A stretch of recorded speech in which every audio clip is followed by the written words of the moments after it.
हाय बच्चों, बहुत बार हमें इस तरह के सेंटेंस बोलना पड़ते हैं कि मेरा तुमसे कुछ लेना देना नहीं है, या तुम्हें मुझसे क्या लेना देना है, उसका इस बात से क्या लेना देना है, उसका इससे कुछ लेना देना नहीं, उसका तुमसे कुछ लेना देना नहीं। तो बहुत बार गुस्से में या फिर बातचीत में हमें इस तरह के सेंटेंस बोलना पड़ते हैं। तो आज की इस छोटी सी वीडियो में हम इस तरह के सेंटेंस को किस तरह बोला जाता है यही देखेंगे। तो जैसे कि आप स्क्रीन पर देखते हैं, पहला सेंटेंस देखिए स्क्रीन पे, तुम्हारा इससे क्या लेना देना है। तुम्हारा इससे क्या लेना देना है, तो इससे हम फॉर्म करेंगे what does this have to do with you. अब यहाँ पर जो दिस है वो इससे के लिए यूज किया गया है और तुम्हारे के लिए यू का यूज किया गया है। और हैव टू डू ये तो हमारा स्ट्रक्चर ही है, हैव टू डू विथ। ठीक है, जब हम इसे नेगेटिव में लेंगे तब हम इसमें नथिंग को ऐड करेंगे, वो आप आगे देखोगे। पर फिलहाल में इसका मीनिंग समझ लीजिए, what does this have to do with you. तुम्हारा इससे क्या लेना देना है। नेक्स्ट एग्जांपल देखते हैं।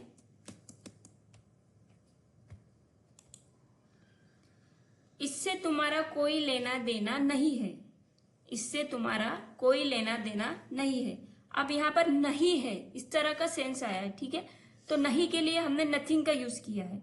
It has nothing to do with you.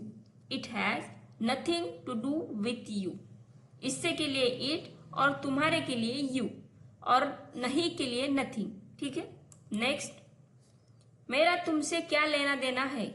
मेरा तुमसे क्या लेना देना है।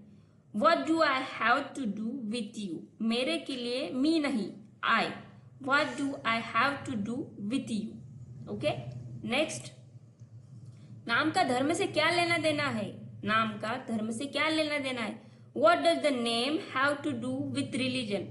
अब यहाँ पर नेम के जगह पर आप और किसी चीज को ले सकते हो, रिलीजन के जगह पर और किसी चीज को ले सकते हो। जैसे कि हम कई बार बोल देते हैं ना कि प्यार को पैसे में मत तोड़ो, प्यार का पैसे से क्या लेना देना है।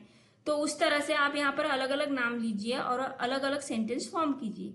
यहाँ पर सिर्फ इतना देखिए, what does the name have to do with religion. Next, उसका तुमसे कुछ लेना देना नहीं है। उसका तुमसे कुछ लेना देना नहीं है। He has nothing to do with you. He has nothing to do with you. Next, मुझे तुमसे कोई लेना देना नहीं है। I have nothing to do with you. I have nothing to do with you. Next, पैसों का प्यार से क्या लेना देना है। What does love have to do with money?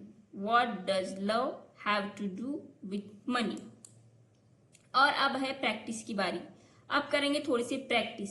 अगर आप खुद को फिगर आउट करना चाहते हो कि ये स्ट्रक्चर आपको कितना समझ आया, तो चलिए करते हैं थोड़ी सी प्रैक्टिस। मैं यहाँ पर दूंगी आपको सेंटेंस। देखिए स्क्रीन पर सेंटेंस है। अब ये सेंटेंस को आप फॉर्म करके देखिए। 5-10 सेकंड के बाद इसका आंसर डिस्प्ले हो जाएगा। ठीक है, उसका तुमसे कुछ लेना देना नहीं है। उसका तुमसे कुछ लेना देना नहीं है। तो बनाइए इसे।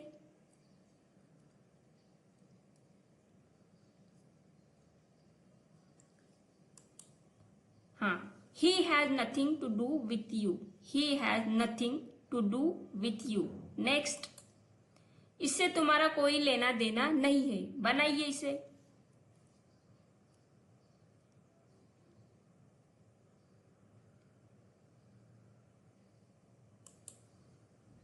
It has nothing to do with you. It has nothing to do with you. Next, मुझे तुमसे कोई लेना देना नहीं है। बनाइए इसे।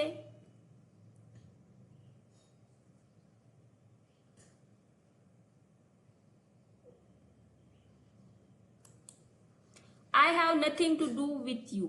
I have nothing to do with you. तो ये थी हमारे आज की प्रैक्टिस और ये थी आज की छोटी सी वीडियो। आई होप कि आपको स्ट्रक्चर अच्छा लगा होगा। और सच में इस तरह के सेंटेंस हम दिन भर में बोल देते हैं। कितने बार गुस्से में हम बोलते थे मुझे क्या लेना देना है इससे। तो अगर आप हिंदी की बजाय इसे इंग्लिश में बोलते हो तो बहुत इंप्रेशन भी गिरेगा और आपको अच्छे से लर्न भी हो जाएगा, आपकी प्रैक्टिस भी हो जाएगी। तो ट्राई करिए कि हर सेंटेंस को इंग्लिश में किस तरह से बोल पाएंगे। ठीक है, अगली वीडियो में एक अगले स्ट्रक्चर के साथ में मैं मिलूंगी आपसे। तब तक के लिए मुझे दीजिए इजाजत और स्पोकन शिक्षा को देते रहिए प्यार। Thanks for watching.